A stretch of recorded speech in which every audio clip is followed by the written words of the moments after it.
Peace, everybody. What's up, you guys? Are we going to act like we didn't just see what happened within the second press conference of Devin Haney and Ryan Garcia? Like, we just gonna, is that the move? Is that the thing? That we just gonna gloss over that like it didn't happen? Nobody's gonna address it? Nobody's gonna talk about it? We just gonna pussyfoot around like some bitches? We're not gonna have no heart, no gall, no enthusiasm to address what we just saw and witnessed? I'll start here. What a surprising, unmitigated display, okay, of a second press conference that was day before yesterday, I believe, with Devin and Ryan. I know that it has passed, and it seems to be, in effect, a thing of the past now, because we have all types of rilings that are swarming and being stirred up now due to a recent release of some content on the part of Ryan Garcia and that whole side over there. But we must stop a moment and take a look at what we just saw. I know you motherfuckers want to breeze on by unscathed because you motherfuckers are pussy and scared to talk about some real shit because you rather live in fantasy land, but not over here. This is sugar-free Mars. We don't sugarcoat shit over here. So I'm going to address it like a real one because I am a real one. Not a fucking coward like so many of these goddamn platforms are parading around as. Afraid to touch this subject. There are only but a few real ones who have touched this subject. And I'm appalled that a hell of a lot more haven't touched on it. Interesting press conference between Devin and Ryan the other day. And quite frankly, I was left squirming in my seat. I was turned completely off and appalled by the disaster of Ryan Garcia and his family. Okay? And you know what? It's sad because Ryan isn't really one for the talking like that. I mean, he talks his shit, but he doesn't get down and dirty the way his motherfucking pops wind up getting down and dirty. And I feel terrible for him because he isn't educated enough to check that man where he should have checked him and stepped in and shut him the fuck up. Anyway, Ryan swooped in on his white horse, and I heard in so many different places, that was representative of a metaphor of something else that he likes, white and powdery in color, which was funny. But I didn't want to leave the discussion untouched here because there are some poignant points that have been easily dismissed due to the sudden release of this motherfucking, infamous, I guess, supposedly sparring session between Javonta and Devin. And, this whole release, not coincidentally enough, is starting to permeate and bleed and gloss over some very important aspects of what was said during this presser with Devin and Ryan, which we will get into here in a moment. So where do I begin? As you all know, things got hot and saucy, a little bit in that presser, and it took an awkward turn for the worst. Okay, firstly, what I found to be bizarre was that Ryan admittedly got up on a podium and, just shared with the world that he smokes plenty weed and indulges in all types of drinking. That's kind of his quirk. That's kind of what his thing. And then says, with a backing up type of attitude, well, I make $100 million. I'm only 25 years old. I could be doing much worse things, in my position. So why he wanted to broadcast this like this was some type of AA meeting or something is unbeknownst to me. Okay? Then he basically tried to justify when Devin interjected and jumped in to remind him, hey, young man, We have a young audience who listens to us, who watches us, who is tuned in to us. We got a following that is young, that is full of minors and full of people of all types of ages. What are you doing getting up here being boastful about such treachery?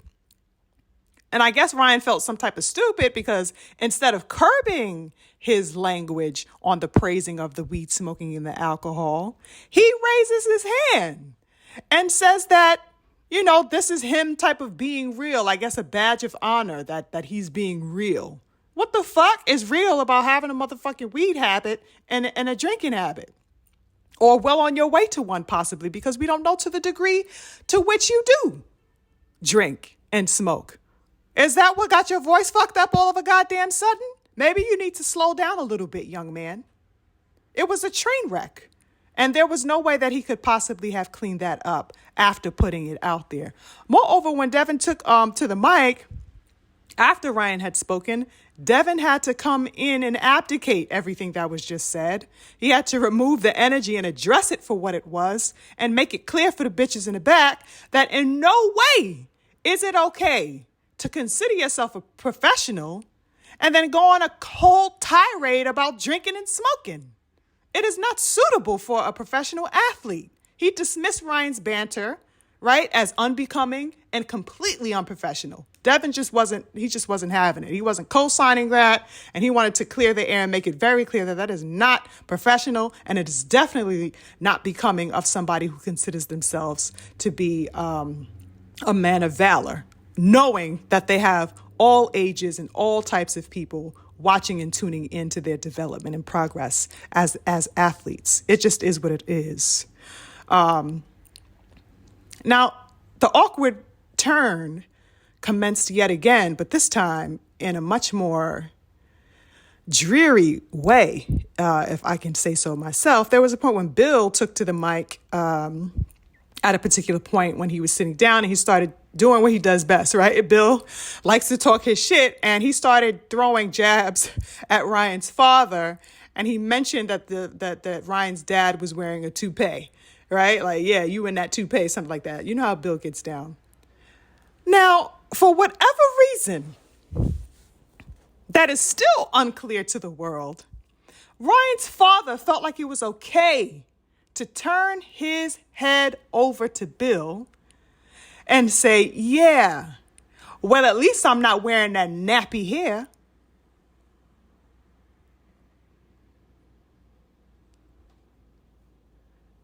Right. Exactly. What the fuck? The moment was so awkward. After that man said that, I don't know if anybody else caught it, but I certainly did. The energy completely shifted from that point on. It's like the room was silent. Everybody got tight. Everybody just tightened up. It's like nobody wanted to stir the pot up. Wait, he just said what he said? Up, let's act like we ain't hear it, y'all. Everything shut down. Things got so quiet and so tense. It's like nobody wanted to turn left or turn right. That's what it seemed like to me. Devin, of course, was like, what? What kind of fucking racist talk is that? And started getting at him like, what are you talking about? Ryan's father proceeds to try to speak over, what's his name? Like, yeah, at least I'm not wearing that. Yeah, you a pimp. Ryan's father, is slow. So, he didn't get the lesson. Okay. He didn't catch on to how much of a huge no-no that is. He just didn't get it. So he proceeds to say it again and tauntingly, all the while continuing to call Bill a pimp, the pimp associations. Like this is some cute shit. What? Devin jumped in again and said, what the hell kind of racist shit is this? When is it ever okay to talk about a black man's hair? What are you doing? Then he starts to explain, listen, black people may have coarse hair, all types of hair, but it doesn't mean that it's nappy. This man is, it's just true colors. And I heard Devin mention in one of his the post interviews that he did after then that, that these people be real talk undercover racists or, having undercover biases and prejudices against black people. And that's just across the board. We already know what time it is when they get home, okay? Many are people who parade around like, oh, okay, well, I'm just a good, good God-fearing man, talk shit about black people. It's just so fluently on their tongue that it's almost a second language to them. Now, this man knows goddamn well, just like everybody else on this motherfucking planet, that nappy is considered a derogatory term when used insultingly towards a person of African lineage, which is exactly how Ryan's father meant it. Okay, he meant every bit of that with disgust and shade. He meant every bit of that. Nobody can say otherwise. That man meant everything that he said. Yeah, at least I'm not wearing that nappy hair, as if that's the last thing that one could want to ever wear on their head or be associated with is the hair of our people. Fuck you. Ryan's father is slow, but I guess he started to feel some type of heat because, what's his name was going back and forth with him, Devin, and stuff like that. And Bill started inserting himself as well, addressing the mom and all types of things. And so he tried to tell Devin, oh, let's just keep it boxing. Motherfucker, you keep it boxing. Devin didn't start spewing stereotypical, disrespectful things to you and your culture and your family. You keep it the fuck boxing. And then Ryan, completely, mystified, jumps in and says, oh, well, you guys are just talking about hair. It's just hair. No, the fuck, it's not just anything. If it was just hair, why the fuck are you calling it nappy? Right? It was just sick, you guys. He knew damn well what time that was, and he tried to abate the heat from riling up even further than it was already getting. He didn't want to have to answer to that and have to do, assume a cleanup role position, because he knew damn good and well where Devin could take it and where anybody else onlooking can take it who felt disrespected by such comments. You know damn well that term denotes connotations that are negatively associated with it. And you know damn well what that suggests and what that implies to people of African history. It was absolutely disgusting, riling, and out of bounds. I was completely turned off. Completely turned off. Okay. Also, what I am turned off by, still, even in the aftermath of this presser, is that none of these platforms that have been covering the fight, outside of a select few of my brothers and sisters, right? They haven't caused any ruckus about this. We don't even see the subject being brought up on any of these other platforms. No commentators getting at Ryan's father for saying those remarks. Not one, outside of the real ones, which are only a handful, if that.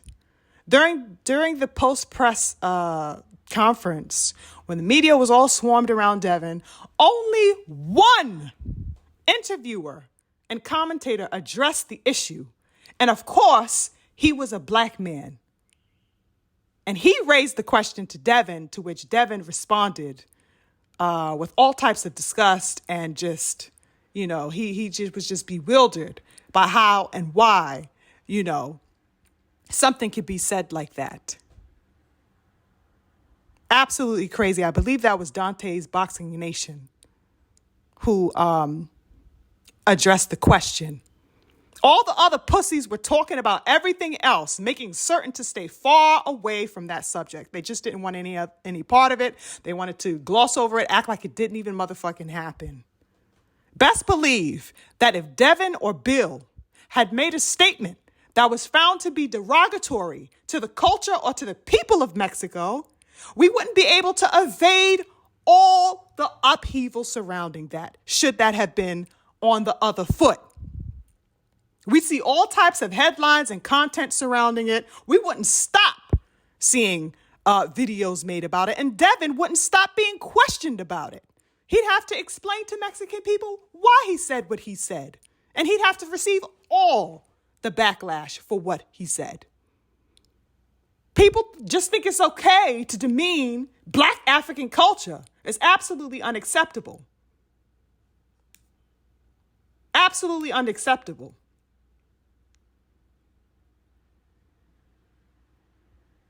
Also, what was a sad sight to see was that during the father's rant, the camera turns a little bit towards Derek James, who is sitting there looking like he wants to bypass any and all problems. That man looked like Scotty.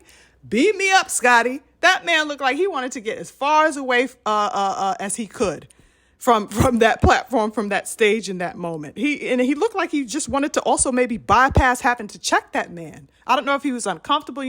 Derek James has a cool demeanor. He doesn't really showcase too much energy as far as facially. But if you look close enough, he doesn't look comfortable at all. And we know Derek James to be a man who is not about the talking or bickering or tangents. He's a cool player. He's a cool cat.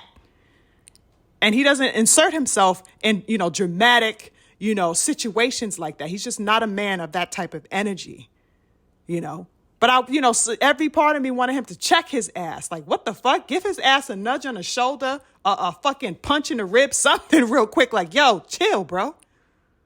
Because this man is just going off the rails. Off the rails. And it's difficult for Derek James because he's going to be, this is his team. This is the team that he is working with. And I'm sure he has great respect for the Garcias, And so it's an awkward position. It was just hard to watch, him being associated with an energy in that moment that would be so, immature and off the rails. It just sucked. Watching him up there surrounded by that, because I know he's a man of distinction, But real talk, Ryan and his family, and I include Ryan in that because he's a part of them, even though generally I don't consider Ryan to be a man, or haven't previous to this to be a man of who isn't, I guess of some type of stature or somebody who doesn't usually uphold a sense of respect for himself, because, previous to this he has. But just watching that train wreck of a family sit up there talking, that mother just bickering like a hen in the audience, it's just like, nah, I'm not rocking with that, And what is up with Ryan and this twitching and tweaking? What the hell? That man can't say 3 words without scrunching up his face and twitching and tweaking like he got Tourette's or something. I don't know. Anyway, I guess I'll conclude with this. The whooping that I want Devin to administer to Ryan is deep. Okay? Like I said, previous to this, I had no issues with Ryan, but he needs to be made an example of with the onslaught of, the feelings and sentiments that Ryan's father had put out there. It's absolutely unacceptable. I want him to make it so that his mother and father feel that ass whooping themselves. Okay? Those remarks and that carelessness was totally uncalled for. And it's a shame that more of an uproar isn't being caused about this. You don't just get to say, anything that you want about a particular culture or a group and there be no penalty for it behind it. No, that's not how this works. It's a shame that there isn't more of an uproar, at least more of a forefront of a dialogue being approached and spoken about concerning this matter. It's not okay. It's not okay. Those remarks were just absolutely careless. I know you house niggas already moved on to the next hot topic, which is, this excuse of a tape, which I'll divulge a thought or two on, because there's some interesting points about that to be made as well. But you motherfuckers should really stop a moment and take heed to what hasn't only been thrown out as shade to Bill and Devin with those incendiary remarks, but to Black people as a whole. At what point do we hold people accountable for what they do and what they say? I don't give a fuck if you just slid in a quick remark or two. Watch your goddamn mouth. All of you onlookers cackalaking like some schoolgirls around this tape, y'all better think about, with the same type of fervor and excitement about what was said there, you better bring that same excitement. Just the way you are excited and wet over watching a 16-year-old child battle it out in a sparring session. Y'all are some straight suckers. Anyway, I'm on to the next piece.